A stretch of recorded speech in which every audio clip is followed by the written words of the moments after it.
Bueno, Franco, cumplo primero con agradecimiento. El agradecimiento es a vos, es el primer podcast que hago, así que es el número uno de este podcast que le puse sesgos.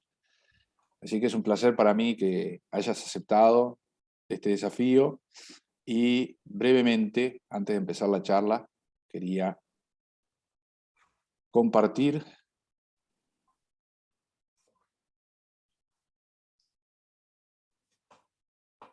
¿Se ve, se ve la pantalla? Sí, perfecto. Bueno, más allá de que me gustaría que te autodefinas primero, pero te invité, Franco, porque sos un referente en lo personal. Tanto, los dos somos pediatras, nos dedicamos sobre todo al trabajo de UCI y creo no, seguro sos uno de los referentes en el mundo de los cuidados intensivos pediátricos, ni que hablar en Latinoamérica. Y creo que basta ir a ver tu Google académico como para, Uf. como para ver como para ver la explosión en realidad que ha tenido los últimos años tu desarrollo profesional. Para los que no conocen a Franco y que están viendo este video y esta conversación, Franco es chileno, está viviendo en Santiago de Chile. Tiene, y eso te voy a preguntar un poco de tu experiencia en el exterior, trabajando, estudiando, y sobre todo lo que yo lo podría definir a Franco es uno de los médicos científicos, que es algo que no es frecuente. Por lo general la gente piensa que ser médico y andar con túnica blanca es sinónimo de hacer ciencia y no. O por lo menos yo pienso que no. Así que en realidad, bueno, ya que surgió, ahí me estás viendo de nuevo, me estás viendo en pantalla común. Ya que surgió es eso, no sé si lo hemos charlado en otras ocasiones, Franco, de qué es esto de. Primero, ¿estás de acuerdo conmigo en eso que surgió? O sea, en eso de que no todos los médicos hacen ciencia, o es al revés. El- yo creo que son dos cosas eh, muy comunes, creer que por ser médico uno es científico, y yo creo que esto lo hemos conversado varias veces. Recuerdo probablemente hace 3 o 4 años atrás que como la medicina generalmente se olvida la parte más humanista, que es el de estar relacionado con otras personas, otros seres humanos. Sin embargo, creo que un grupo de médicos tratamos de poner un poco nuestras neuronas que nos van quedando a hacer ciencia. Y por eso creo que es muy difícil, y creo que el tema que tú estás planteando con el nombre de este podcast es precisamente lo que creo que una de las cosa que nos une es como una pregunta, en realidad, cómo llevamos de esta parte humanista a la parte científica y cómo los sesgos se generan ahí justo donde se unen esas dos partes. Sí, o sea, yo ahora pensando, creo que en el imaginario colectivo, para mi familia, seguramente para la tuya, alguien que recibe el título de médico ya es científico, o es como un prerequisito. Y cuando alguien se presenta en la opinión pública, cuando, cuando simplemente habla con la familia de un paciente o algo, en ese imaginario está de que esa persona que atiende, que te cuida en el hospital, en donde sea, es un científico. Yo creo que no, creo que la enorme minoría de los médicos hacen ciencias, sino que quizás lo que hagan es aplicar, mal o bien, aplicar ciencias biomédicas.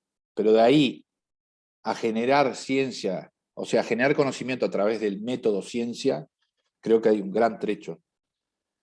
Y traigo esto y pienso esto contigo porque creo que es uno de los problemas de la pandemia, ¿no? La exposición pública de los médicos, de que prácticamente cualquier médico era científico y que dio lugar a confusiones o a sesgos quizás, de que se le preguntaba también, o se le preguntó durante lo que vamos de pandemia,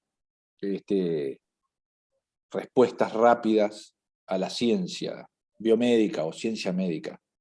No sé si vos ves, ¿dónde ves el punto de diferencia entre ese médico que es médico y que aplica ciencias biomédicas, o aquel médico que también se interesa por generar conocimiento.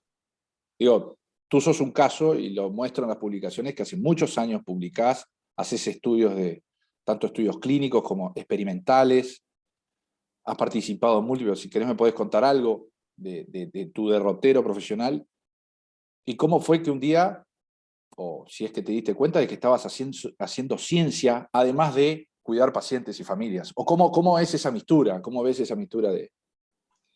Sí. Bueno, en el comienzo de lo que contabas tú, yo creo que todos los médicos y en general los profesionales de la salud, yo diría que me pasó que hasta antes de la pandemia éramos bastante soberbios con el conocimiento, o sea, ya sea porque alguna sociedad académica, Cochrane o alguien nos decía una cosa, pensábamos casi de decir que esto es lo que hay que hacer y casi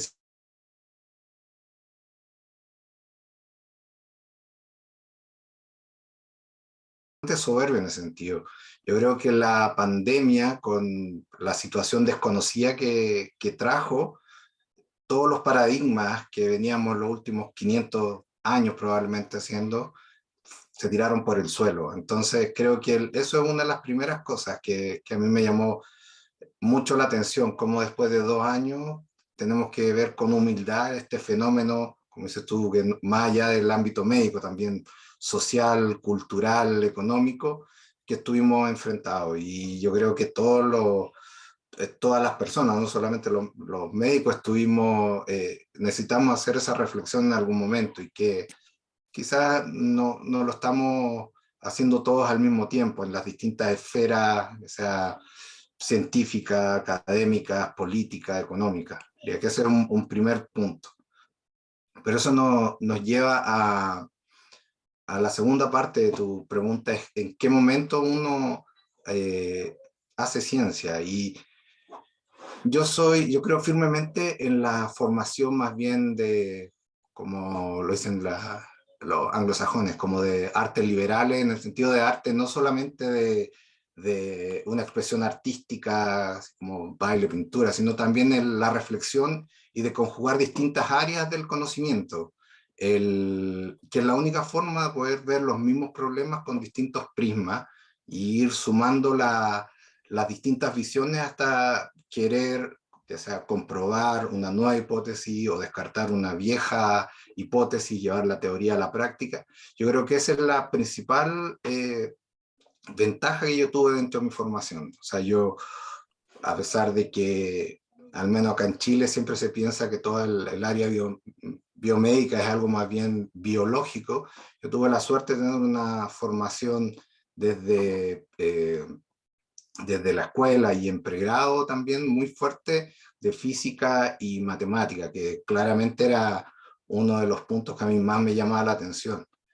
Y creo que juntar eso con la salud de las personas, ya sea desde el punto de vista celular, micro, o las cosas, como dices tú, experimentales, viendo las fibras de colágeno del pulmón, hasta el enfoque de la salud pública, que son múltiples grupos de personas, epidemiológicos, todos llevan en común que hay que ir cruzando distintas áreas del conocimiento.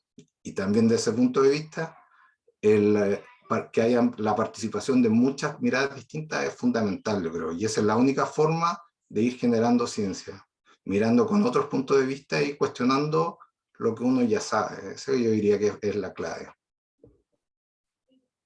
¿Y cuándo fue el día que vos te diste cuenta que estabas haciendo ciencia, digamos? No sé, pensando contigo. Porque tengo la impresión de que cuando se empieza a Fíjate hacer que investigación, pasó mucho rato de intentar hacer investigación, buena, mala, estar en distintos grupos, cuando decís, bueno, yo soy investigador, estoy haciendo investigación. Como que uno cuando entra a la carrera de medicina, por lo menos en Uruguay, la investigación es algo como bastante al comienzo disociado de lo que es el accionar clínico, las tareas clínicas cotidianas del hospital, por ejemplo, y es una cosa separada, ¿no? Muchas veces las materias básicas en facultad, y son unos pocos los que le interesa, pero hay muchos clínicos sin formación básica previa que terminan haciendo investigación. Eh, Mm, y ese camino es un camino poco organizado, capaz, ¿no? Es muy difícil encontrar, bueno, yo voy a hacer, por eso lo del mote que el physician scientist, que dicen los gringos, ¿no? claro. O sea, ese médico que hace ciencia. No solamente cuida pacientes, sino que quiere ver, quizás inspirado por la actividad clínica cotidiana, qué hipótesis puede testar, cómo hacerlo, juntar datos, cómo juntarlos, cómo analizarlos, con quién. Entonces, El, ¿cuándo fue la vez que vos te diste cuenta y dijiste, bueno, me puedo considerar científico? ¿Te podés considerar científico? ¿O por qué no? Porque sí. sí, el, yo todavía o sea, no todavía, yo me considero más bien un clínico con inquietudes científicas pero lo que rescato es cómo aplicar ciencia o aplicar el método científico a las cosas que uno hace en el día a día. Por eso, antes te decía, cambiar el paradigma de que uno va desde los expertos me dijeron A y tener uno la capacidad, ya sea por el, en el ámbito del día a día, ver cómo uno hace esas cosas y finalmente puede compararlo con lo que ya han descrito los expertos. Entonces, yo creo que uno puede hacer en cualquier lado ciencia, en realidad. No, uno no necesita estar en un hospital universitario de gran calibre. De hecho, probablemente los primeros trabajos clínicos lo realizamos con el equipo del doctor Donoso cuando yo estaba en mi formación de pediatría, que es en uno de los hospitales en los sectores más pobres de la región metropolitana de Santiago, no está asociado a una universidad, y sin embargo, por buscar la excelencia clínica, uno tiene que llegar a hacerse esas preguntas. Yo creo que eso es fue de mis principales inquietudes, saber cómo lo estoy haciendo yo, cómo puedo mejorar, cómo puedo además mostrarle a los demás o que los otros me muestren a mí cómo ir haciendo las cosas mejor en el lugar donde estoy trabajando, claramente. O sea, hay que incorporar de alguna manera, que eso es algo también solemos charlar, la investigación como estándar de los cuidados clínicos. Claro, Y cuáles exacto. son las No, no barreras? verlo Porque como digo, algo externo, es como algo que debería ser intrínseco a lo que uno hace en el día a día. Yo creo que ese es un poco la clave. Y siempre el, tenemos esta pregunta, quizás deberíamos hacerlo así porque dicen los libros, y dicen, no, pero no se puede hacer así, entonces no lo hagamos. Quizás busquemos la forma en adaptarlo a nuestra realidad y ver si es que es es la forma correcta o la forma más adecuada para el beneficio finalmente de los pacientes y de todo el equipo de salud y la familia. Esa es la clave, yo diría que va. ¿cuál es? Vos ahí dijiste, bueno, cuando vienen los expertos nos decían esto y nosotros acatábamos, un poco más que acatábamos, como la palabra santa. ¿Qué es un Claro, experto? O sea, ¿qué es un experto? Muchas veces se autodenomina experto o alguien que va a hablar, lo vimos en la pandemia, y traigo a colación la pandemia porque fue como una exposición de todo esto que estamos hablando que antes no tenían los clínicos, ni que hablar los que hacían ciencia, menos, y hubo una exposición brutal en los medios de comunicación tradicionales, en los medios alternativos, y prácticamente que todo el mundo era experto. Cuando por lo menos yo pienso que un experto es alguien que sabe o que dedica mucho tiempo de su vida y durante mucho tiempo a tratar de angostar el espacio de ignorancia que tiene sobre un tema, por ejemplo. Entonces, cuando surge un tema tan nuevo, que no es tan nuevo porque no deja de ser SARS-CoV-2 y COVID una enfermedad respiratoria viral, de la cual estamos muy habituados, de repente empezaron a aparecer expertos por todos lados. O incluso ahora, que han pasado más de 2 años, de que conocemos mucho más, por lo menos esta enfermedad, que no es quizás muy distinta de otras enfermedades virales. Eh, no sé, ¿cómo define un experto? ¿Qué sería un experto en COVID hoy en día? ¿Quién sería? De un fenómeno tan complejo además. ¿Qué sería? ¿Quién es? ¿Un infectólogo? ¿Un virólogo? ¿Un epidemiólogo? ¿Un sociólogo que analice los fenómenos sociales de la pandemia? ¿Un antropólogo? No sé, estoy metiendo, dame tu visión, no sé cómo has visto esto o si te has puesto a pensar de que todo el mundo es experto de la noche a la mañana. sí, yo creo que ahí el, antes teníamos órganos colegiados que eran prácticamente lo que decían era ley, y aún en la ausencia de la tan nombrada evidencia o qué tan robusta es la evidencia, podíamos ver las comisiones de expertos, y yo diría que eso uno puede tratar de llegar a un grupo de personas que altruistamente logran dar las directrices idóneas para una patología. Pero cada vez, yo creo que con la pandemia también nos dimos cuenta de que ese ideal cada vez está menos presente en la cultura occidental, al menos. Yo diría que lamentablemente la pandemia fue el ejemplo perfecto, cómo se van entremezclando todas las distintas capas que tenemos, toda la sociedad en realidad. No se pueden separar, lamentablemente. Y ahí vos, con esto de las complejidades covidianas, por decirlo de alguna manera, el Franco de hoy con respecto al Franco de antes de la pandemia, ¿en qué cambió? ¿Vos qué visión del mundo, no solo el profesional, el científico, sino de la sociedad en que vivís hoy, que es la sociedad chilena, te cambió algo? ¿Cambió algo tu relación? Yo siempre te recuerdo como uno de los primeros colegas que se agarró COVID en el primer año de la pandemia. ¿Te acordás que Sí, lo hablamos? Y en realidad la enorme transformación que cuando uno lee los libros de las pandemias y ahora que estamos todos leyendo, o los que tuvimos un poco más de curiosidad, ¿qué es lo que sucedió? Una cosa drástica que vivimos, y hay que vivirla para contarla, como se dice, es que de alguna manera fuimos pacientes potenciales o pacientes al fin. O sea, parecía que nadie iba a estar exento de ser paciente y eventualmente de morir.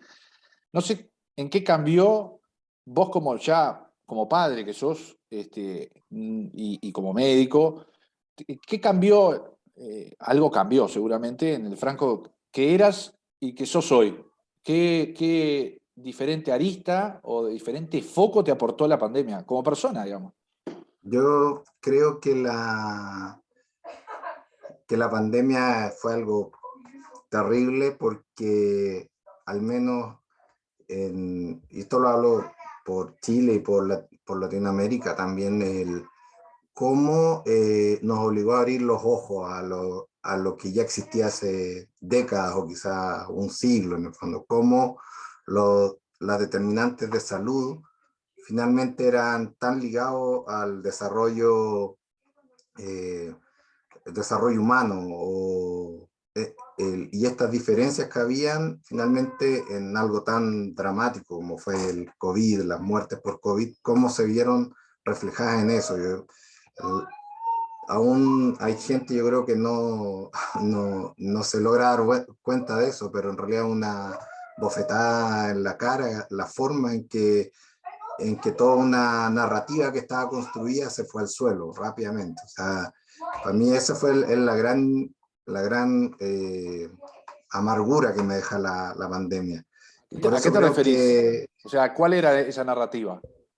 la narrativa era que todos estábamos progresando, algunos más, algunos menos, todos estábamos mejor, y como ya lo veíamos, teníamos cierta intuición de todas las diferencias, pero nunca pensábamos que eran tan drásticas en realidad. O sea, de que según el lugar donde vivías dentro de la ciudad podía aumentar tu probabilidad de fallecer en 20 o 30 veces, que Los fenómenos, tus condiciones, los a eso, clásicos condicionantes sociales de salud y enfermedad. claro, que siempre lo veíamos como algo más bien subagudo de las enfermedades crónicas, pero nunca había caído como una guillotina que se presentó en 6 meses. Yo diría que eso fue, y claramente la reacción de toda la clase política, además de las autoridades de salud, fueron, yo diría, muy, muy lentas en ese momento inicial. Como Como siempre, que yo creo que siempre todos quedaron en eso. comentamos cómo para otras enfermedades, y no fue distinto para COVID en Santiago de Chile,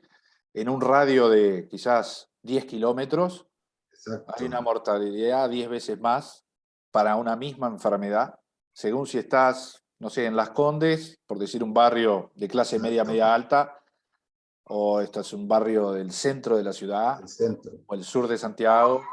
Y eso generalmente lo hacíamos con algunos modelos un tanto complicados, que juntábamos una sumatoria de varios años, pero esto lo vi casi como una guillotina, que fue una foto de un momento, que en este caso 6 meses en nada, y pudimos ver cómo las diferencias estas se hacían exponencialmente y eran, yo diría que eso fue un choque En tremendo, muertos, tremendo. en muertos. O sea, la gente se Claro, ya, que moría. lo llevamos ya muertos, ¿no? Sí, Que tal sí. vez van a vivir menos, en vez de 84, 80 años, no, sino que terminaban en muertos. O sea, yo creo que esa es la bofetada, como que la palabra muerte, como lo hemos hablado otras veces, la tanatofobia, lamentablemente aquí nos hizo despertar, pero para ver algo que mirando las décadas atrás era muy, muy evidente. O sea, no, yo diría que ese es uno de los grandes cambios que he visto con la pandemia. ¿Y vos Y cómo además que viviste? Digo, ahí está, sí. En Chile, tengo que recordar, tú viniste para acá justo en el 2019, Pleno que además estallido estamos en social. todo un proceso Sí. claro, de conmoción social, política.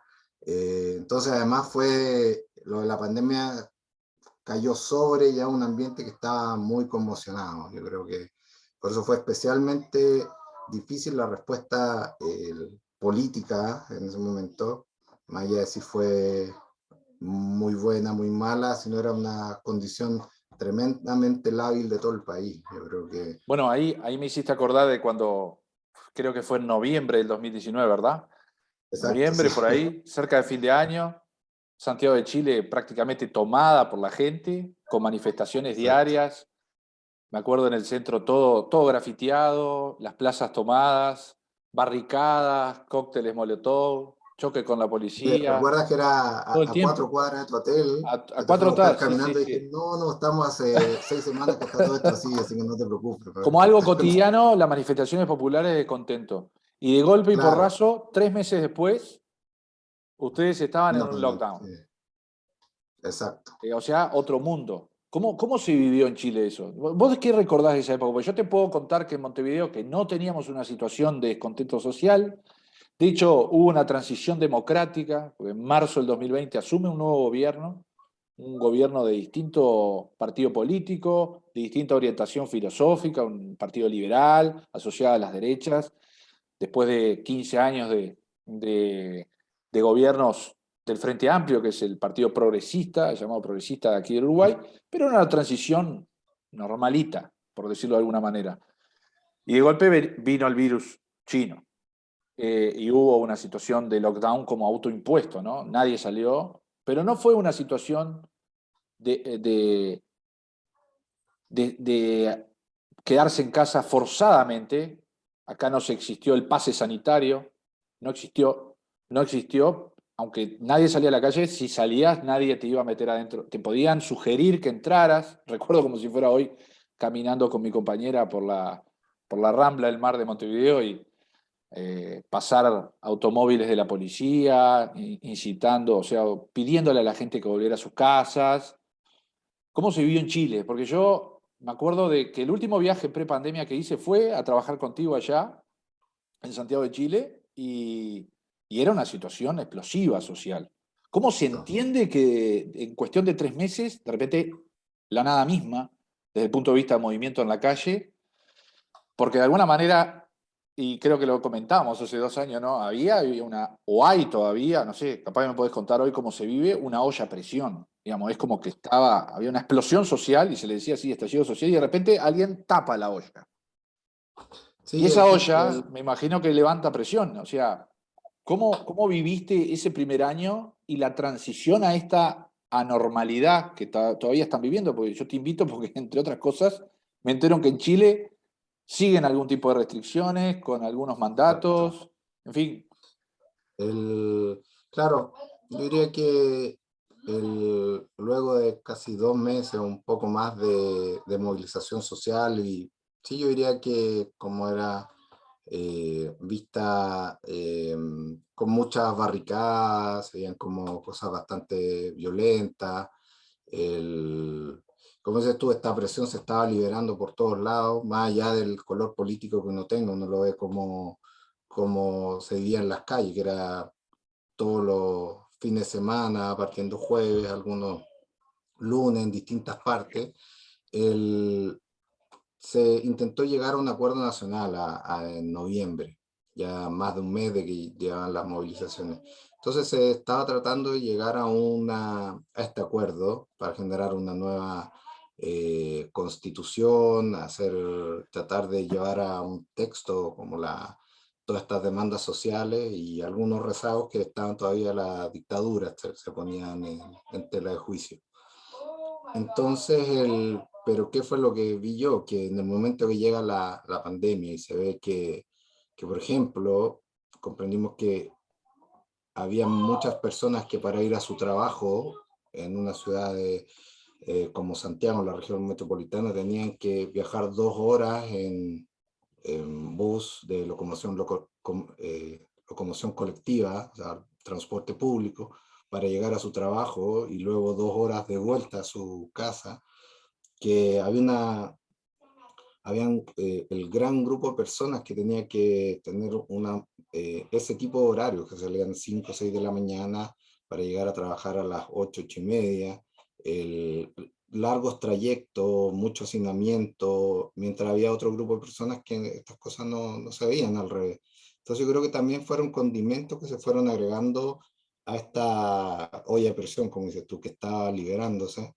Y por eso creo que la pandemia, en vez de lograr unificar, en vez de poner un frente común que hubiera sido lo que yo hubiera esperado, fue más bien aumentar esta presión, polarizar la sociedad. O sea, en este caso, independiente de quién esté en el gobierno, era un grupo que decía que estaba todo muy mal, el otro grupo que decía que no, que estaban muy bien.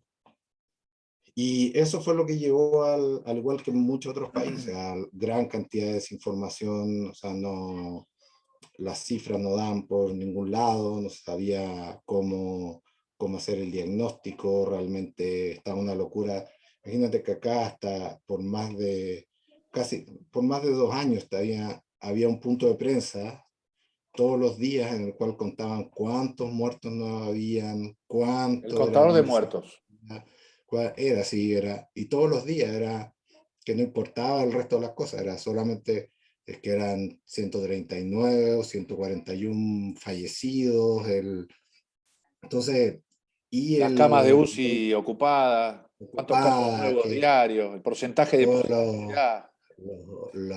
los programas de televisión hablando de la última cama, de qué vamos a hacer cuando no hayan ventiladores mecánicos. Y esto era, o sea, lo que se veía que era la búsqueda también del rating y de los réditos políticos, estaban a flor de piel. Entonces, en realidad no fue la respuesta que uno esperaría de una sociedad a una pandemia, que sería como más bien tener una respuesta solidaria, en conjunto, tratar de hacer las cosas bien para todos, que era en el fondo la idea inicial. O sea, ese Entonces, leitmotiv no, esa frase repetida por todo el mundo, ¿no? En esta estamos todos juntos, entonces todos juntos tenemos que hacer todo para salir adelante juntos y en realidad, o estamos todos en este mismo barco y en realidad no estábamos no, en un mismo barco. Por lo que no, decías antes, además. o sea, era casi como esto del Titanic, quizás había gente que pensaba que De estaba en primera, una de segunda, tercera, pero después mucha gente que pensaba que estaba en primera clase se da cuenta que estaba en tercera clase, y yo diría que eso fue también como por eso fueron condimentos agregados a todo este estallido social, a estas movilizaciones por descontento social. Y diría que y eso es como carne fresca para los buitres que siempre están rondando y que tratan de buscar réditos de todas formas. Yo creo que hubo mucha gente que obviamente quiso las cosas bien, pero del momento en que ya se critica en los matinales, no, en las acciones del gobierno, en el cual uno ve que los comentaristas políticos pasan a ser epidemiólogos, o sea, cuestionando en vez de informar, va un cuestionamiento científico profundo de las medidas y como si fuera opinable el conocimiento que estábamos generando en ese momento. Yo creo que a nivel mundial fue una de las causas que no nos pudimos hacer en realidad una respuesta académico-científico sólida, yo creo, como... Dame un segundo.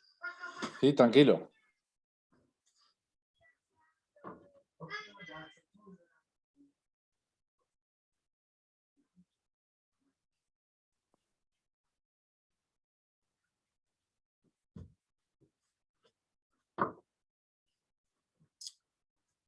Bien, Franco, lo que y te vos comentaba en esa era parte, que sí, yo termina. creo que todo este ruido que se generó impidió a todos, en el fondo hay actores políticos, económicos, desde altas cúpulas hasta el día a día en el cual uno podía indicar un tratamiento y le decían, pero ¿qué es lo que pasa? Si dijeron en la mañana un tal doctor, que es una estrellita de algún matinal, nos dijo que había que hacer tal cosa. Y entonces como lleva a la pregunta si la ciencia es democrática, ¿no? Y dónde fallamos en dar las verdades científicas a la población en general, yo creo. Y también la incertidumbre. Yo creo que está bien decir no lo sabemos. Hagamos lo mejor para poder responder esto. Y yo creo que eso, la sociedad occidental no está preparada para una postura que es absolutamente razonable, sino sobre todo enfrentando algo nuevo. ¿Qué es este virus? No tengo idea. ¿Qué nos va a pasar? No tengo idea. ¿Va a colapsar los hospitales? No sabemos. ¿Qué va a pasar dentro de un año? No sabemos. ¿Hay vacuna? No sabemos. No, ¿te acordás que el primer año decía, no, a fin de año van a estar? No, no, la vacuna. O sea, esa incertidumbre no estaba. O sea, como de alguna manera la cara más corriente o la más común de la ciencia, que es la incertidumbre, y tratar de achicarla con tiempos, y eso es algo que tú has investigado, de la explosión de investigaciones que hubo con el tema COVID, y eso te iba a preguntar. Tenés que después les voy a poner el link, una investigación de la explosión de artículos, digamos, ¿no? Con la palabra Exacto. COVID, como, y es una cosa que nunca la ciencia la vivió, digamos, los papers, los journals, las revistas científicas tienen capaz 500, 600 años de historia, pero nunca nada. Antes de ayer vi la noticia de que Lancet, con un par de artículos y de estudios que uno de ellos fue muy criticado y hasta retractado, ya superó en factor de impacto a New England Journal of Medicine. O sea, fue un descalabro hasta en el mundo editorial. Y como también las Sí, editoriales, te digo porque vos estamos, los que estamos metidos en investigación, en hacer estudios, en publicaciones, vimos, digamos, una nueva cara del mundo académico de publicación, motivado por COVID, de que prácticamente que el primer año todo lo que fuera COVID servía y se publicaba y era publicable y novedoso, y quizás ahora ya no es la realidad y cuesta muchísimo más hablar de COVID, publicar sobre COVID, incluso quizás teniendo hoy en día investigaciones más sólidas, ¿no? Porque uno tuvo tiempo para analizarlas, tuvo tiempo para colectar los datos, para evaluar dónde estaban las limitaciones de los estudios, y que seguramente aquellos estudios que salían en esos papers que salían en un mes, en 2 meses, tenían 1000 falencias, propias del poco tiempo que llevó realizarlas y que se le exigió realizarlas. No sé vos cómo viviste ese tsunami ya como académico, digamos, de información, de desinformación, de trastorno del mundo científico normal, habitual, o de los ritmos, digamos. Vos ahí dijiste una frase que vos repetís, que capaz que la podés echar ahí. La ciencia no es democrática. yo creo que aún una pregunta. No sé si nosotros tuvimos el, el problema en que, porque la democratización de la ciencia lleva a una mejora de la cultura científica. Así lo tratan de poner los británicos en realidad, que fueron los también, imagínate que los los británicos estaban también sorprendidos con esta generación de, yo diría, de noticias inexactas o apresuradas. Y del momento en que tú tienes un journal científico, en el cual tienes a la ciencia o un manuscrito como un producto que tienes que vender, un producto que tienes que buscar para tener réditos en el factor de impacto, que todo el mundo dice que es lo mejor que tenemos, pero probablemente no es así, pero es lo que se ocupa actualmente. Si yo te quiero vender un producto, ¿qué voy a apelar? A tus sentimientos, no a tu sentido crítico. Voy a apelar al título, el título que trate de llamarte la atención. Voy a apelar a los sentimientos más intrínsecos del ser humano, que son miedo, rabia, aquí el desconcierto. Fíjate que O sea, lo mismo que hacía ese periodista que se metía a un hospital y tomaba una declaración a alguien que salía, cuyo familiar había muerto, y le preguntaba qué pensaba de la pandemia, exacto, y generando la empatía del televidente que veía y que se sentía mal, muy mal, angustiado, porque eso explota en los medios, también sucedía en el mundo académico. En el mundo exacto, de la publicación, donde había que tener, el impacto era el golpe bajo, quizás, era la inmediatez y la falta de espíritu crítico, digamos, de los artículos que fueron publicando. Y eso, ¿acaso, porque esto capaz que lo llega a escuchar alguien que no está en el mundo científico de la biomedicina, por decirlo de alguna manera, y piensa en realidad que hay pureza detrás de la conquista de la ciencia o de las publicaciones, y que cuando alguien lee algo en el Lancet, sí o sí es algo limpio de intereses, por ejemplo, aunque se declaren. No sé cómo influyen o cómo has visto tú o cómo ves tú este mundo publicitario, digamos, de alguna manera, o este mundo económico de las publicaciones, donde se termina el producto final de una investigación, que es la publicación. Digamos, ¿qué factores ves tú de perversidad o factores buenos que tienen las publicaciones y cómo cambió tu percepción pre y post-COVID, digamos, ¿no? Este punto de quiebre que fue la pandemia? yo creo que nuestros primeros reportes que tratamos de hacer de COVID, en realidad tratando como dices tú, forzar las primeras observaciones de una enfermedad nueva y cómo rápidamente hubo una corrupción de la data y, perdón, los datos, para no evitar unos anglicismos. Y por ejemplo, cómo finalmente ya veíamos los grandes journals, como era el New England Journal of Medicine, publicando, me quedó marcado en realidad a mediados de junio del 2020, que decían, una madre tuvo COVID en el momento en que fue, en el momento del parto, y su hijo nació sano. Entonces, era un caso Yo me, clínico, me yo decía río, ya, pero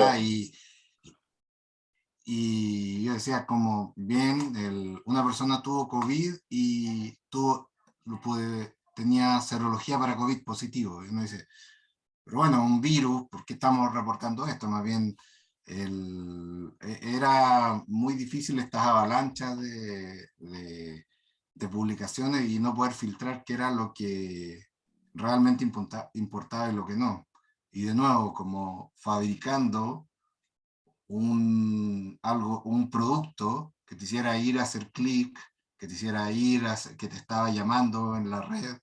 Y creo que actualmente el mundo científico de publicaciones científicas, el mundo de publicación académica funciona así, porque ya no interesa generar conocimiento, o sea, interesa más tener un factor de impacto de conocimiento y finalmente un modelo de negocio académico, independiente de cuánto cobren, de las suscripciones, es la forma de presentar ahora el producto, creo yo.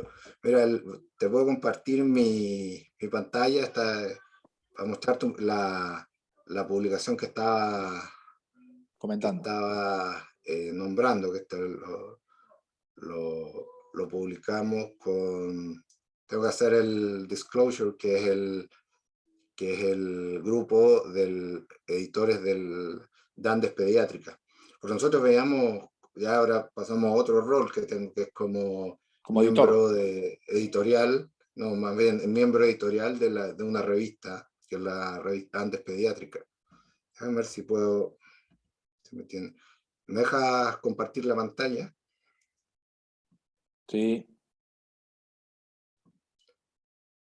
¿Cómo era que se...? A ver. ¿Cómo te dejo compartir? Creo que nunca he sido el host de un... Make host. Ahí va. ¿Sí? Ahí vas a poder. Bien. Deberías poder. Aquí. Entonces ahí se ve bien. Sí, perfecto. Este gráfico muestra publicaciones de dos epidemias, pandemias respiratorias que hemos tenido en los últimos 20 años, que es la influenza H1N1. Y entonces está en azul, perdón, en el eje de las X están los años consecutivos, y del 2007 al 2020, y acá el número de publicaciones por año. Entonces, aquí uno ve en el 2007-2008, este era el rango de publicaciones por influenza. Luego llega la pandemia. pandemia y se observa cómo hay un aumento, efectivamente, aumenta un poco el 2009, luego el 2010, 2011 alcanzan un pico y luego disminuyen prácticamente disminuyen, no a su nivel basal, pero bien, esto es lo que uno espera normal cuando hay una enfermedad de interés, una enfermedad nueva que se está presentando. Ahora, aquí ¿Qué fue pasó solo el ahí? año Con 2020. COVID. No. Cuando aparece COVID, como se observan más de 30.000 publicaciones el primer año.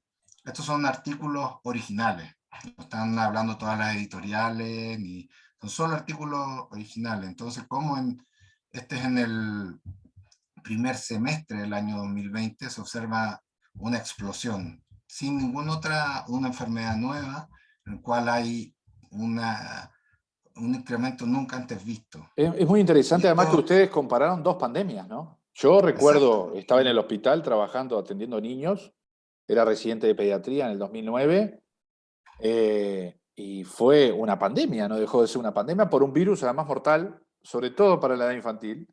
Y fíjate cómo también el caos que vivimos en esta, también como que se traducen también en el caos editorial, ¿no? Porque esto no deja de ser un caos, este tsunami de publicaciones y artículos originales. Además, ustedes tomaron el El, 2020, o sea, todavía falta el 2021. el primer semestre del 2020 fue y ahora, ¿cómo logramos eso? ¿Cómo desde el punto de vista de la publicación académica, en el fondo, cómo se logró esto? Y lamentablemente fue disminuir el punto de corte para las publicaciones. Y eso es lo que El umbral de tratamos de mostrar aceptación. en esto, es normalmente, en cuánto es el tiempo la mediana, el tiempo de aceptación de un artículo, o sea, el momento en que ingresa al proceso editorial y es aceptado, en el fondo después de los revisores y el editor le dice a los autores, ok, está aceptado. Ese es el tiempo de aceptación del artículo. Sí, sí. Para COVID En fueron COVID, 8 días. 10, Días. 106. Una semana. 92 ya, tú has mandado artículos a publicación, sí, hay algunos que demoran un mes, 4 semanas, un tiempo Meses. razonable para que los revisores lo lean, Sí. vean y vaya ida y vuelta, quizá un par de rondas a veces pero en COVID, 8 días, que es una locura, o sea, no, que 3 o 5 revisores pueden En 8 días, realmente nada. leer un artículo y decir, ok. Y fíjate que el percentil 25 fueron 2 días. O sea, hubo El prácticamente un editor, lo tercio, revisó el editor un rápidamente. tercio de los manuscritos originales que fueron enviados y que en 48 horas, boom, aceptado. No hay nivel de... Lamentablemente, esto se debe a un proceso editorial, digamos, distinto. Podemos decir distinto. La pregunta es si esto fue bueno o malo. Y ¿Y hay cómo impactó opiniones. eso en el mundo científico o en el Exacto. mundo médico? ¿Cómo impactó? ¿A vos cómo te parece que pudo impactar? Yo tengo ideas. Yo creo Mira, que y solo para ver que luego viene desde la aceptación a la publicación, en realidad hay una mejora propia de ahora que ocupamos todas estas plataformas online, pero que por eso va de 12 días y de influenza ha disminuido, que está bien en el fondo, son todos los sistemas ahora de la publicación previa al número formal, toda esta publicación online. Y eso cambió, pero no tanto, pero esto lo encuentro brutal en el fondo. Y ahora, ¿qué fue lo que pudimos relacionar? Fue que cómo podemos ver si estas publicaciones, porque puede ser que todos estamos tan interesados que queremos, y también los editores, los revisores, estamos tan enfocados en esto que nos llega un artículo y ¡boom! 48 horas damos nuestra respuesta. ¿Cuál es el problema? Es que hay un aumento del punto de vista de las retracciones durante este primer año. Entonces, sí, ese es como probablemente la punta del iceberg de la mala, el mal proceso editorial, que va desde la autoría, desde los autores que dan el manuscrito, los revisores, los editores, o sea, ahí ocurre algo muy malo y probablemente, interesantemente en ese año, ¿te acordás que en el 2020 se presentaron, uno era Lancet, sí, dos en Lancet y uno en JAMA, que me recuerdo, cuyos autores habían utilizado bases de datos para tratamientos farmacológicos, base de exacto, datos de no sé cuántos hospitales, era un trabajo gigante de base de datos, y que fueron retractados. O sea que incluso Lancet estuvo en problemas, muchos problemas, por esta crítica, digamos, que se hizo de cómo vas a aceptar ese trabajo con esa base de datos, porque unas semanas después de publicado se había demostrado que en realidad eran fraudulentos los datos. eran Pero datos corruptos, o sea, tenían lo- algo de verdad, pero no podían ser verificados, era, no podían ser referidos. Entonces, ese desastre, ya olvidado hoy por el mundo de la ciencia,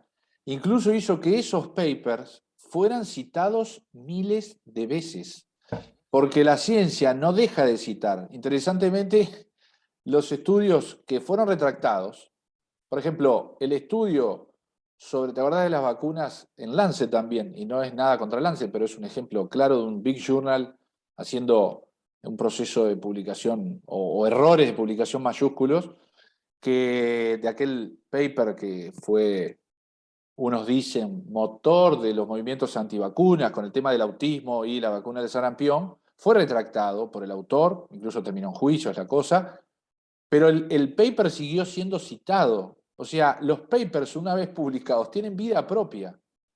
La ciencia tiene muy poca capacidad de autocorregirse una vez, no sé, o la divulgación de la ciencia, mejor dicho. Entonces, yo veo esa gráfica que mostraste y digo, ¿cuánto de eso será directamente algo, si no falso, totalmente erróneo, digamos? ¿Y cómo, no sé, vos cómo pensás que eso impactó en el mundo médico? Yo recuerdo ese primer año que estamos ávidos de información, ávidos de producción de información, los que se interesaban un poco en la administración, pero sobre todo para tratar a los enfermos. ¿Qué tuvo impacto? Y me acuerdo, y voy a compartir contigo ahora yo, mi pantalla, con este paper que hicimos juntos, Franco, que ahora me hiciste acordar, que es esto, que lo publicamos en junio, ¿te acordás? Con otros colegas, sobre el papel del daño médico iatrogénico, o sea, queriendo hacer un bien, pero generamos un daño durante la pandemia, y esto estamos hablando de junio, ya no iban 4 meses, donde nosotros, por ejemplo, citábamos a Gandhi diciendo que el miedo de la enfermedad había matado más hombres que la propia enfermedad, o este exacto. cuadro, que lo construiste, los construimos juntos, me acuerdo, pero ahí se muestra los distintos pasos en el proceso asistencial antes, durante y después de una UCI. Tú leyéndolo, ¿qué cosa podés destacar que nos equivocamos o que teníamos algo de razón en tener ese miedo de que quizás la irrupción de la pandemia y este virus hiciera que, entre otras cosas, nosotros cambiáramos la forma de hacer medicina crítica mientras que atendíamos? ¿Cómo lo vivís hoy en retrospectiva, digamos, viendo esto, ¿no? Y poníamos... Lamentablemente, el peor punto es que lo seguimos viviendo. O sea, a mí me veo con amargura que después de 2 años, casi 2 años y medio de la pandemia, seguimos cometiendo los mismos errores.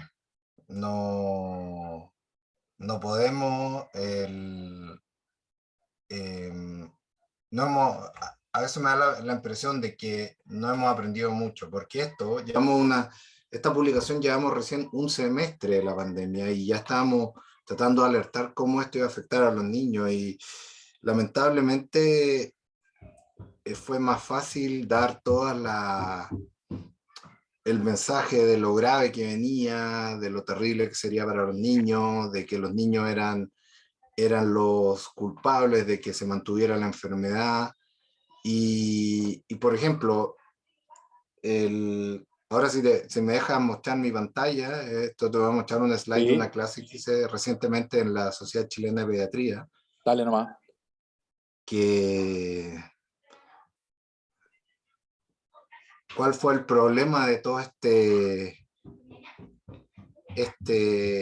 vorágine de publicaciones. No sé si se ve ahora. Sí, Bien. perfecto. Sí. Esto estoy hablando de distrés en COVID-19 en niños, en realidad que sabemos que fue muy excepcional. Pero ¿cuál fue el problema? Toda esta vorágine de publicaciones nos llevó a este tipo de algoritmo que fue publicado en una prestigiosa revista y respaldada de los grandes expertos de Europa, cómo nos tratamos, perdón, yo digo también participé en alguna de estas cosas, tratamos de dar guías de tratamiento de algo que no sabíamos cómo se iba a comportar y claramente el, tuvimos un impacto negativo de las recomendaciones que teníamos. Por ejemplo, hablábamos de cuándo iniciar Remdesivir en los niños, cómo decía, podemos estar proponiendo esto si ahora sabemos que no tiene ningún rol en niños con COVID y neumonía grave. Lo mismo el uso de toda la terapia biológica, de anakinra, tocilizumab, como que cada una, mientras uno pusiera un nombre más extraño, quizás era mejor para los pacientes. Y cómo, por ejemplo, específicamente estas guías fueron publicadas luego de un año de pandemia, pero recogiendo la información del primer semestre. O sea, por eso te digo que lo del tiempo hasta la publicación tiene sus dos caras de la moneda. Por ejemplo, fue publicado cuando ya sabíamos que las guías estaban erradas, lo que ellos proponían, porque fueron publicados 6 meses después de cuando terminaron su revisión. Por Mm. eso, o sea, son los dos caras de la moneda. Probablemente este también tuvo un proceso de revisión también errado, quizás en el otro extremo de las fallas que tuvimos como médicos, como el proceso editorial de los trabajos, creo yo, como que no es solamente que fue solamente, no es solamente que fue errado por hacerlo muy rápido, pero también en una pandemia con una enfermedad nueva también puede ser errado hacerlo muy lento, muy riguroso. Es Sí, decir, o sea, esa balanza entre no bajar el estándar para alcanzar a lograr una publicación, el estándar para generar un estudio científico de calidad, no bajarlo, pero lo bajamos, bajamos los estándares de calidad, y a su vez la premura de dar respuestas. Yo ahora recordando ese artículo y ese que fue un comentario, digamos, de algo que estábamos viviendo, tratando de ponerme hoy en la cabeza nuestra de aquel entonces, de esa sensación de que estábamos haciendo cosas mal, cosas en exceso, y que habíamos cambiado demasiado por un virus, sí, nuevo, que no conocíamos mucho, nuestras prácticas cotidianas. básicamente empezamos a tratar bastante diferente de lo que habitualmente tratábamos a los pacientes que atendíamos. Y eso es algo compartido, y por eso, entre otras cosas, este podcast surge con ese nombre de sesgos, porque uno de los mejores artículos que leí durante la pandemia se llamaba "Esto es una pandemia también de sesgos cognitivos". Quiere decir, 2020, ¿qué es lo que están haciendo todos? Entonces yo, el bandwagon, el efecto, ¿no? del vagón del tren que pasa, y era un tren, el tsunami COVID era un tren. Entonces, ¿qué está haciendo Franco en Chile? No, le estoy haciendo remdesivir, dale, yo lo hago. Y ahí está el sesgo cognitivo muy habitual en la medicina moderna, que es la imposibilidad de dejar de hacer cosas. Había que hacer algo, ser activo, ¿no? Entonces, el proacción en un ambiente médico que lo que tenía, estábamos viviendo un paradigma donde veíamos que había muchas intervenciones que había que dejarlas de lado, ¿no? El paradigma del less is more, de menos es más, quizás, que podíamos encontrar el mismo efecto con menos intervenciones diagnósticas, terapéuticas. Y algo que compartimos hace un tiempo, el término de que incluso en pandemia estamos viviendo en directo lo que son los medical reversals, que era algo que hablamos las semanas previas, ¿no? De cómo muchas intervenciones sanitarias que pensamos que son efectivas y que se transmiten como efectivas y que se enseñan como efectivas, cuando se testan rigurosamente, o no servían para nada o tenían un efecto nulo con respecto a no hacer nada. Y quizás la mitad de las intervenciones médicas que todos los días hacemos estén basadas o terminen siendo médica reversa, no me acuerdo cómo le habíamos hecho la traducción. Ahí estás muteado, Franco. Revocación médica finalmente, porque no hay un Revocación, término se aún. revoca, claro. Pero, pero es que, de nuevo, con todo lo que nos equivocamos, tú me preguntabas cómo ha cambiado, yo creo que volvemos a ser más críticos de lo que estamos haciendo. El, Lamentablemente, quizás lo podemos ver temas más específicos adelante, pero todos los temas en lo que yo me desempeño a diario, que es en UCI, todos los temas que han sido revocados y no han sido incorporados a la práctica clínica. Tenemos poca información de calidad y veo que la información de calidad que tenemos no la aplicamos. No. Eso, por ejemplo, ahora una de las cosas que estamos tratando de cambiar en mi unidad y que ha sido muy difícil, el inicio de nutrición parenteral en pacientes que llegan a la UCI. O sea, sabemos que una nutrición, cambio de paradigma, la nutrición parenteral precoz está asociada a un mayor número de complicaciones. Y sin embargo sigue ocupándose en la gran mayoría de los centros por diversas razones. Yo te puedo decir, no, mi grupo de pacientes es más grave de lo publicado, mi grupo de pacientes es más quirúrgico, pero aún así yo le diría, demuéstramelo, muéstrame de que tienes una información y no es solamente lo que tú crees que va a beneficiar a los pacientes, porque lo que sabemos es que si lo inicias las primeras 24 horas o las primeras 48 horas en un niño que esté sano, previamente, le va a ser peor, va a tener más complicaciones y por lo tanto prolongación de la estadía, infecciones intrahospitalarias, o sea, sabemos eso y aún lo seguimos haciendo mal. Y lo Yo, mismo pasa con una cosa que hablamos recientemente, que es cosas tan simples que hacemos diariamente en la unidad de cuidados intensivos, como por ejemplo utilizar intubación nasotraqueal. Sabemos que las extubaciones accidentales son mucho menores. Tenemos evidencia de que las lesiones de carina y por movilización del tubo son menores. Y sin embargo seguimos, te dice la mayoría, ya no enseñan ni siquiera a intubar a los residentes como por vía nasotraqueal. O sea, así del sesgo cognitivo, como dices tú, dice no intubamos por vía nasal. Es como, mirá, tenemos que intubar, tenemos que aprender. manoteé de la biblioteca este libro, que te lo recomiendo, se llama Uncaring, de Robert Pearl, y él habla, me hiciste acordar ahora de este libro que tenía justo a mano, porque habla de lo que es la cultura médica, la cultura de cómo se hacen las cosas en los hospitales, que además varía, y nosotros lo hemos investigado mucho, de la variabilidad, de cómo frente a una misma enfermedad, en un país se hacen distintas cosas que en otro, y mismo dentro de una misma ciudad, quizás se hacen distinto en un hospital que tiene 3 cuadras de diferencia, de distancia uno de otro.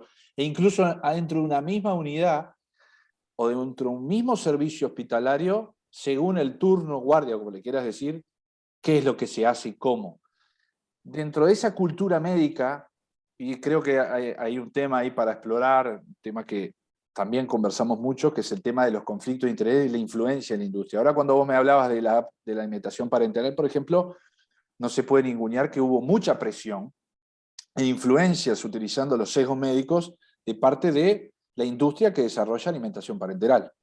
Y mi mentor, el doctor Díaz Roselo, es un profesor de pediatría de aquí, de Uruguay, siempre decía que cuando las intervenciones que son fomentadas de la industria se aplican mucho más rápido, porque hay todo un cortejo del médico y de los médicos por parte de las empresas para que se instauren ciertas intervenciones. Y todo lo que va por fuera de lo empresarial o de las intervenciones de las industrias del medicamento, pero también de la tecnología biomédica, tarda, él calculaba 10 años en instaurarse. Lo que sirve tarda, si no tiene el fomento de parte de la industria, tarda 10 años.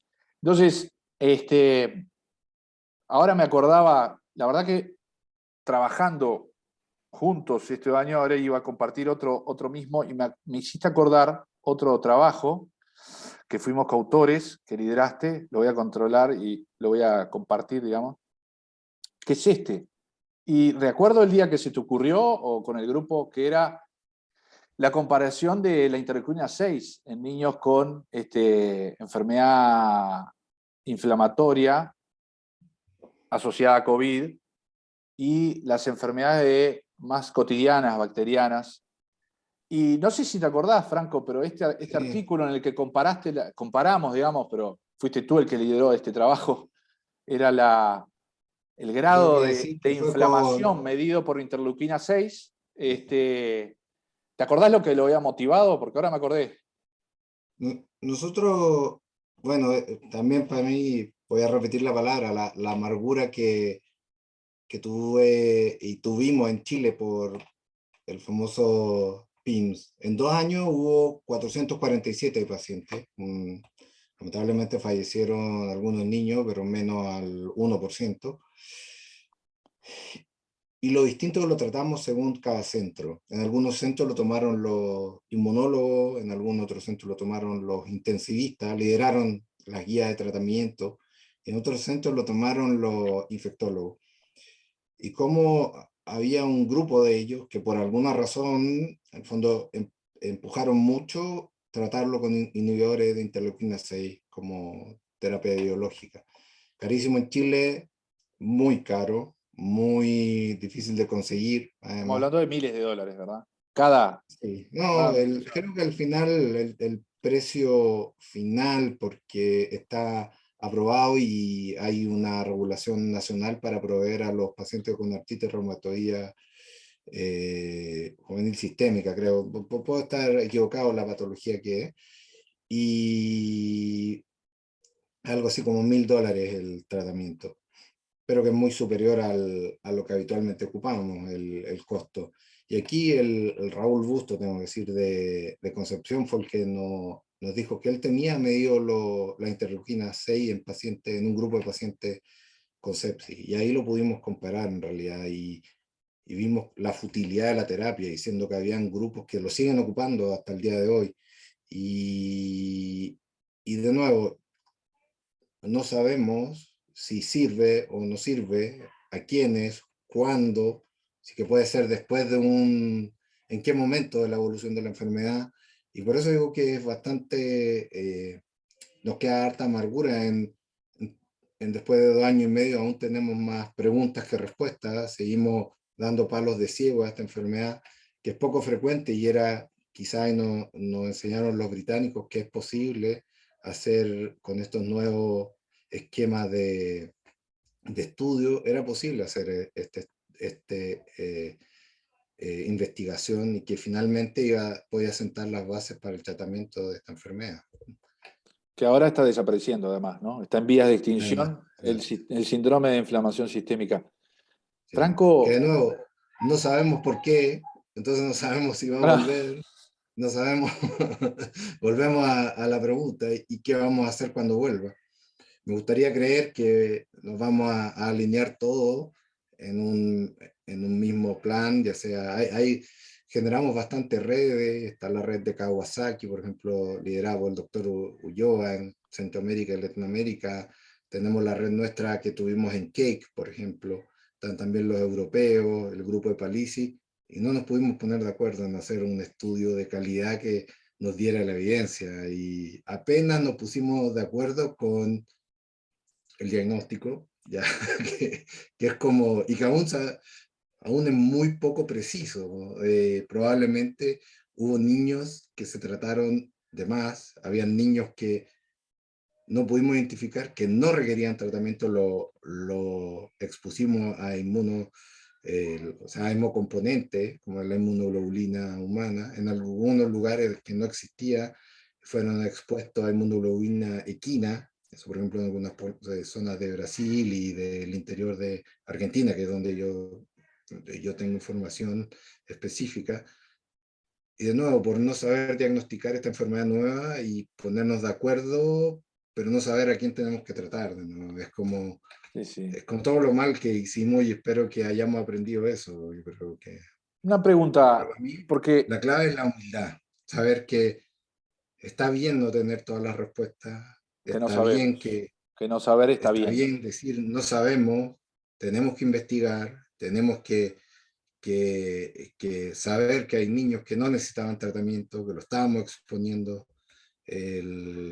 Por eso, ni 2 años y medio después, y lo triste es que creo que si ocurre una nueva enfermedad, va a pasar lo no mismo. veo que el mundo académico haya aprendido sí, y todos caemos en lo mismo. No estoy diciendo que yo soy inocente, probablemente todo el grupo que trabajamos también participamos de eso, Totalmente. ¿no? Y Ahora, espero ¿cómo? que logremos aprender a la próxima exposición, algo así, que según Bill Gates dice que va a aparecer alguna otra cosa dentro de los próximos 10 años. Sí, la historia del hombre dice que lo seguro es que va a haber otras pandemias. Yo te quería preguntar, porque tratando de buscar cosas en común que estamos hablando, también hay diferencias. Y tengo dos preguntas que se me ocurren mientras que te estaba escuchando y recordando, ¿no? Porque uno trata de hacer como pasar la hoja en blanco y reescribir lo que vivimos con todos también los sesgos que genera el recuerdo, ¿no? La historia que uno recuerda. No es lo que vivió, sino lo que uno recuerda y cuenta. Pero eh, somos los dos pediatras, estuvimos los dos bastante vinculados y preocupados como padres también, eh, como pacientes. Eh, y yo no dejo de destacar tu sensibilidad social, pero además un tipo intensivista que hace investigación básica, muy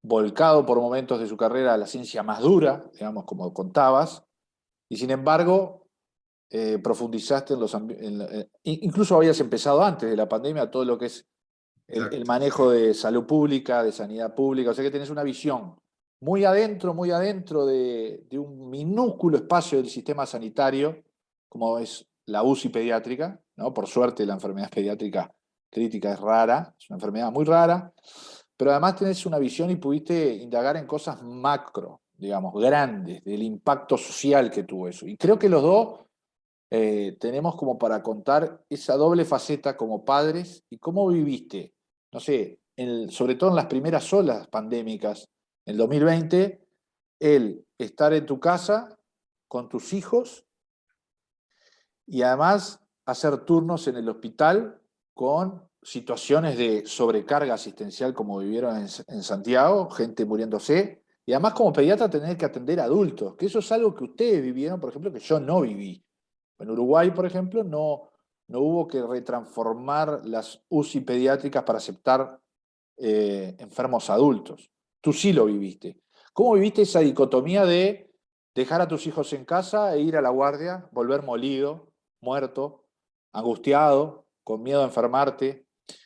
Y después, ¿cómo fue progresando eso? Porque hoy en día estás publicando sobre el impacto que tuvo la pandemia en los niños. Y ya no la interleuquina 6, ni si hay que usar remdesivir en ese minúsculo grupo que se enferma grave de niños, pero sí estás muy preocupado, y estamos preocupados en realidad como pediatras y como padres, como parte de la sociedad, de la situación infantil, hoy en día, en Chile, en Uruguay, en todo el mundo. No sé si podés hacer como, es como un juego, ¿no? Un ejercicio de recordar cómo fue migrando tu pensamiento conforme pasó la pandemia. Yo tengo, primero, yo sabía nos dimos cuenta rápidamente que éramos privilegiados en este mundo de, de niños, en el sentido que podíamos proveerle el máximo de herramientas para que esta pandemia no fuera un menoscabo profundo. Pero, por ejemplo, yo que tengo 3 hijos, para mí era un problema que los 3 estuvieran en clases online, en fondo con aprendizaje telemático, porque los 3 necesitaban el hardware, además del software, una buena conexión a internet, y me preguntaba cómo eran en otros lugares donde no había espacio físico, no había un hardware adecuado, y en Chile se nos decía, somos el lugar ideal para el aprendizaje online porque tenemos un nivel de conectividad muy alto. Y nos dimos cuenta que ese dato era algo ficticio para algo tan básico como era el aprendizaje en línea. O sea, teníamos prácticamente un 30-40% de los niños que tenían un internet insuficiente, ya el punto de partida.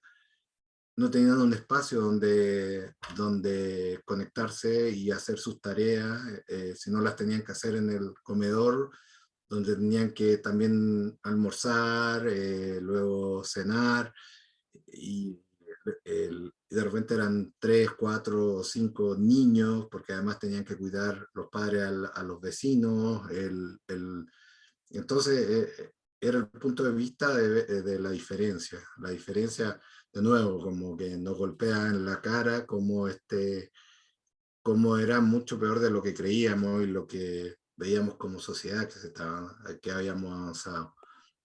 Entonces, me tocó en realidad ver cómo familiares de pacientes fallecidos tenían que dejar su casa, irse a vivir con familiares, mayor hacinamiento, había más casos intradomiciliarios por este hacinamiento, o sea, era algo bastante dramático, ¿no? Y esa es la gracia un poco de que actualmente me desempeño en, la, en el sistema público de salud. Segundo, desde el punto de vista Ahí dejo en del línea, compartí pantalla con uno de tus últimos artículos. exacto. El, y, el, y la contraparte era que no se hablaba dentro de la política pública de salud. Estábamos contando, como tú dijiste alguna vez en tu columna, mientras contábamos muertos, tratamos de invisibilizar el efecto que tenían niños. Y hacíamos cada vez estas restricciones más profundas, y sin embargo no, no, no tomábamos en cuenta a los niños. Y creo que eso yo lo veo en mi hijo, en compañeros de curso de mi hijo a los distintos niveles, cómo cambió su percepción del mundo, el hecho de no poder salir, de tener una mascarilla. Por ejemplo, en Chile ya tenemos nuevamente el mandato de ocupar mascarilla al aire libre, además de lugares cerrados. O sea, de nuevo, hemos vuelto a algo que sabemos que precisamente para el COVID tiene poco impacto.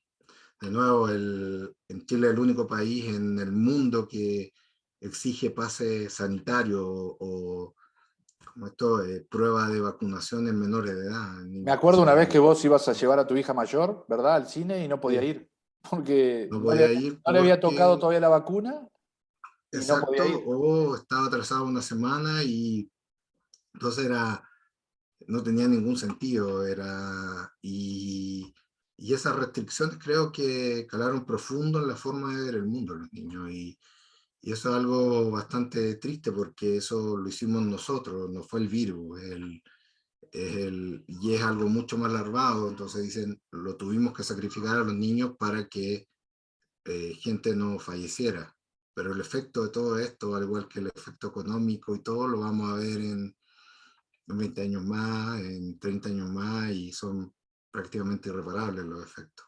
Sí, yo recordaba eso de, ahora hace no tanto, este año es el primer año normal, digamos, de curso escolar de las chiquilinas aquí en casa y la más chica me pregunta siempre, papá, ¿mañana tengo escuela? Un martes, por ejemplo. O Claro. sea, incluso Uruguay, que fue un país cuya disrupción educativa fue menor comparado a la región y que las escuelas estuvieron bastante abiertas comparada a la región, tiene un efecto en el cual incluso la rutina de ir a la escuela, en sus actividades extra casa, digamos, fuera de casa, fueron totalmente disruptivas. Yo ahí enfoqué, no sé si lo ve Franco, la Sí, figura de ese trabajo donde vos analizás con Donoso todo lo que fue este derrotero infantil durante estos 2 años, los primeros 2 años, tanto desde el punto de vista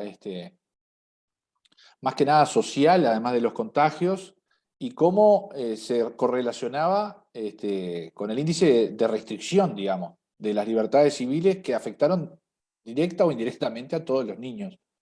¿Cómo me explicarías sí. esta gráfica, en la figura? O sea, aquí era más bien como era la narrativa a través de las redes sociales y que influían finalmente en las políticas públicas, en vez de ser al revés, en el fondo.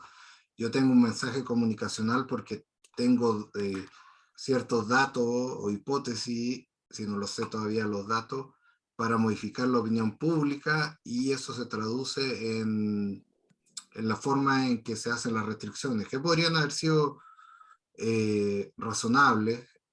Por ejemplo, en este gráfico vemos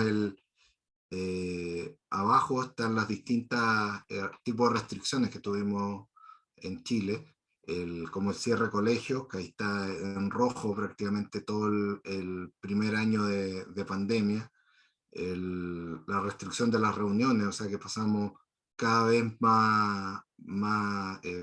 con una mayor restricción. Luego, restricción de movimiento, el uso de mascarillas, que lo tenemos hasta en la actualidad.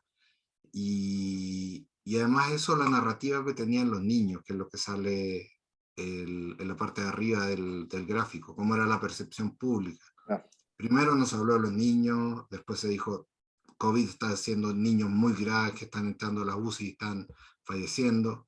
Después, ellos no son los vacunados, así que ellos son los que están transmitiendo el virus. Y después, que eran las nuevas olas y que seguían ellos, eran los que seguían transmitiendo, por lo tanto, había que aislarlos, no podían salir de las casas todavía. Y después se habló, a medida que disminuían los casos graves de adultos, se empezó a hablar de que las nuevas cepas iban a atacar a los niños. Y eso eran las justificaciones, que de nuevo iba de la opinión pública, los medios de comunicación, redes sociales, que modificaban la respuesta de, la, de las autoridades. Y lo peor es que toda la gente que pidió esas cosas, o sea, aquí decían cuarentena total, por ejemplo, era el hashtag que teníamos. Acá en la entidad de colegiado de médicos pedía estrategia COVID-0, donde ya sabíamos que había fallado en algunos otros lugares, como Hong Kong, y sabíamos que no habían datos para decir que eso no era necesario. Y aún así se pedía, y pedía, todas partes había hashtag cuarentena total, COVID-0, y de nuevo eso modificaba lo que esperábamos de la respuesta de las autoridades de salud. Y eso generaba mucha confusión porque evidentemente no tenía los efectos, disminuía la credibilidad de las cosas, pensaban que no se estaba haciendo bien, y era que creó un círculo vicioso que no tuvo los resultados esperados. Yo creo que, y eso se traduce en una disminución de la credibilidad de la autoridad. Yo ahora estaba recordando un artículo que publiqué en Andes. ¿Te acordás un editorial que hicimos con Rubén Lazo sobre las redes? Y era Sí, un editorial, hoy no lo escribiría igual, pero ni cerca, porque fue un editorial bastante iluso. Pensar de que la gente iba a utilizar la herramienta redes como del lado positivo. Eh, Hubiera sido, así terminando, como para terminar esta charla, hubiera sido otra la pandemia sin redes. Fueron las redes las que explican entre, me acuerdo ahora de la gráfica, la diferencia abismal que hay entre el 2009 y la pandemia H1N1 con esta. Son las redes. ¿Cómo influyeron las redes en esta locura? Digo, porque este último artículo que mostraste es muy interesante porque es la percepción social y cómo eso dominó, y el poder político también, cómo captando la percepción social, que vaya a saber cómo se capta, cuál es la percepción social, cómo se generan las políticas y las restricciones. aquí puedo citar a una serie de Netflix que en realidad es House of Cards, que estuvo algunos años atrás, casi 5 o 6 años, como mucha, que veían la reacción política de un personaje que más allá era el personaje principal, y lo que le dicen, la verdad no importa, lo que importa es lo que queda, es la percepción de los votantes, y esa es la verdad en realidad. Y acá vimos un poco eso, o sea, lo que pedía el público, lo que creían que estaba bien era lo que daban los réditos políticos, y finalmente era lo que se implementaba. Y eso volvemos al principio, así es que en qué momento hay una democratización de la evidencia científica, y por qué no modificaron la respuesta a todo nivel, ya sea a nivel de los pacientes hospitalizados hasta el nivel de las políticas macro. Por eso a mí me deja una amargura en realidad todo esto, la pandemia. Espero que en el tiempo logremos O una decepción masticar quizás, esto. decepción. Sí, Decepción con nuestro colectivo, con las sociedades. el- Yo creo que los niños, y eso lo hemos conversado muchas veces, los niños, o la pandemia nos mostró el rol que la sociedad le da a los niños.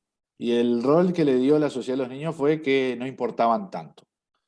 Eso es, exacto. humildemente, fallamos en protegerlos. Lo último que te pregunto, y que te voy a poner una incomodidad, pero bueno, la hago como forma de despedida, es este tema vacunas. Tema vacunas, pero no como un tema de vacunas sí o no, es cómo tomamos incluso en la colectividad médica de pediatría, pero además en la sociedad, de hecho, esta radicalización y la ausencia de grises, frente a que prácticamente es vacunar siempre a todo costo, digamos, y sin ningún tipo de crítica, ni siquiera a los que la producen la vacuna, o tratar de buscar cuál es el nicho para cierta vacuna, edades, etcétera. O sea, sí, vacunas a todo el mundo, y en el otro extremo, las vacunas son un veneno, tienen grafeno, es toda una confabulación de Bill Gates, ya que lo nombraste, y cómo esa verdad que sabemos que está en el medio, no sé, yo no la veo aparecer por momentos, y en el tema de la vacunación infantil pasó. Y cómo eso impactó también en todos nosotros que, y lo hablo yo, por mí, de muchas censuras desde el punto de vista académico, también social, que viví, y sé muchos colegas que no solo fueron censurados, sino que fueron autocensurados. ¿Vos cómo viviste el tema eso de echar lomo y de aguantar el golpe? Porque en realidad la crítica es la crítica hacia una vacuna, ejemplo, caso de la vacunación infantil para COVID, no deja de ser, en mi forma de ver el tema, una protección de la vacunación como una herramienta fundamental de la salud pública, y un avance del hombre increíble. Y yo tengo miedo, y te transformo, a ver si es un miedo tuyo, de que pueda, así como impactó COVID en el mundo científico, no pueda haber dejado mella y daños en lo que es la vacunación como herramienta de salud pública a futuro, digamos. Te lo transmito Sí, como... claro, lo entiendo claramente tu punto de vista, porque la respuesta de ser pro vacuna era pedir la mayor cantidad de datos, era pedir los datos de seguridad, era exigirle a los que producían las vacunas que eran los datos de mayor calidad y sin sesgo, más allá de la parte económica, política, y yo creo que también fallamos en eso, para adultos, para niños, es mucho más fácil en este momento, y ocurre en Chile, hacer una campaña de todo o nada. Si sabemos que hay grupos de riesgo que tienen que ser focalizados, sabemos que hay grupos de riesgo para tener reacciones adversas.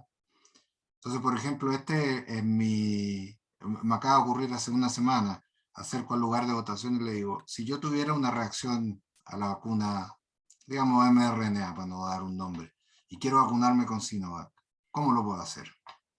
Y me dice, no puede, porque solamente puede recibir a su edad, en esta fecha, una vacuna mRNA tal marca, tal tipo. Entonces digo, pero ¿y si yo no quiero tener esa y quiero tener otra vacuna? No se puede. Tiene que venir con un certificado médico. Busco un certificado médico, un infectólogo, digo, ya, tengo un certificado médico que tengo indicación de ocupar una vacuna que no sea mRNA. No, necesitamos la certificación del Ministerio de Salud. Sí. Entonces digo, eso ya son palabras mayores. ¿Qué pasa si yo quiero tener una vacuna que no sea mRNA? No puede. Aquí no va a recibir esa vacuna. Entonces digo, ok, si tengo una reacción grave a la vacuna mRNA, entonces me dice, no, esa es su responsabilidad porque la vacunación es voluntaria. Pero ¿cómo va a ser voluntaria si es que no tengo pase de sanidad de vacuna? No puedo comer en ningún lugar, no puedo ir al restaurante, no puedo ir al cine con mi hija, no puedo, o sea, tengo restricciones de hacer algo voluntario y que sea en un grupo de personas le va a hacer, tiene mayor riesgo de hacer alguna reacción adversa. Esto ocurrió en Chile, Santiago, 2 años y medio después de iniciado la pandemia, un año al menos desde el inicio de las campañas de vacunación. Entonces, ahí es donde está la decepción, la amargura, es decir, que estamos aprendiendo, seguimos repitiendo lo mismo de hace un año, 2 años atrás. ¿En qué momento vamos a cambiar la visión de eso? Y creo que esta es mi experiencia, pero se repite en muchos otros lugares del mundo. Y de nuevo, ¿cuál es la verdad? La percepción del público que dice, todos nos tenemos que vacunar para cuidar al resto. Y de nuevo, si la vacuna es efectiva, ¿por qué que yo no me vacune va a afectar al resto de las personas? Es un poco eso. Y no es ser antivacuna, al revés, es ser muy pro vacuna. Así que nos damos cuenta de que hicimos algo mal con esta vacuna. Todos los décadas de avance de vacunas van a quedar en el tacho de la basura. Entonces, es un riesgo muy alto, fue una apuesta que vamos ganando, pero en algún momento podríamos perder todo si no tenemos una exigencia acorde. Y que ya salimos de las aprobaciones de emergencia y todo eso, sino ahora deberíamos tener aprobaciones normales. Sí, Y no sí. podemos bajar el estándar, los requerimientos para una vacuna en general. Esto yo hago mi autocrítica, es que fue tan brutal la respuesta de los medios cuando, o sea, de las redes sociales y de la sociedad académica acá en Chile, que finalmente, como dices tú, es la autocensura, ¿no? La incapacidad de cambiar la narrativa, cambiar la verdad, porque ya estaba instalada una forma. Y creo que en eso hubo un rol de las redes sociales, del, del, de el clamor popular para responder de una forma. Y de nuevo, este fue un ejercicio más bien teórico lo que hice con esto de las vacunas. Sí, Pero provocar, de alguna manera lamentablemente, provocar una situación en el sistema que exacto, respondió de, capaz que de una forma y lo hice en dos predecible. lugares distintos, y probablemente eso está ocurriendo en todo Chile en este momento. Por eso digo, después de más de un año de la vacunación, después de 3 dosis de vacuna. Entonces, ¿qué es lo que hemos aprendido? ¿Cuál es la verdad que impera en este momento? Puede ser, en realidad es como bien decepcionante, es muy difícil como ir en contra de eso. Entonces, ¿qué va a pasar? Que de aquí a un pronto tiempo, acá los niños están de vacaciones de medio año. No puedo llevar a los niños, a mis hijos al cine, no puedo llevarlos a comer a un restaurante cerrado. Acá hace harto frío en Chile en este momento. Voy a tener que ceder y finalmente vacunarme para hacer todas esas actividades que si no están restringidas. En fin. Bueno, veremos qué pasa si volvemos a tener esta conversación de estos mismos temas en 2 años. Seguramente vayamos a tener novedades. Franco, te Sí. agradezco el rato. No, al revés, muchas Este, gracias por... Estos son temas que pueden ser de repente superficiales, pero creo que llevan a una reflexión y eso es solamente lo que uno puede esperar, no mucho más que eso, pero de nuevo, uno de los grandes muertos, dijo un conocido, en la pandemia fue la muerte de la profundidad, o quizás es de la sociedad moderna, de no ir a la profundidad, digamos, de las cuestiones. Y quedamos en la superficialidad, en la inmediatez, en el motor de las redes sociales, que además esas redes sociales sobre todo están comandadas por una élite también, ¿no? Como puede ser un profesional que gana bien, que tiene y tiene tiempo para, pero bueno, eso daría como para conversar horas sí, juntos. que lo podemos dejar en otra próxima sesión, en realidad, no es ¿Cómo no? podríamos seguir conversando horas en realidad sobre el mismo tema. Totalmente. Sí. Bueno, Franco, te Bueno, mando un abrazo. Vamos bien, no, cortando. muchas gracias. Espero que vamos a seguir conversando de estas cosas. Bien.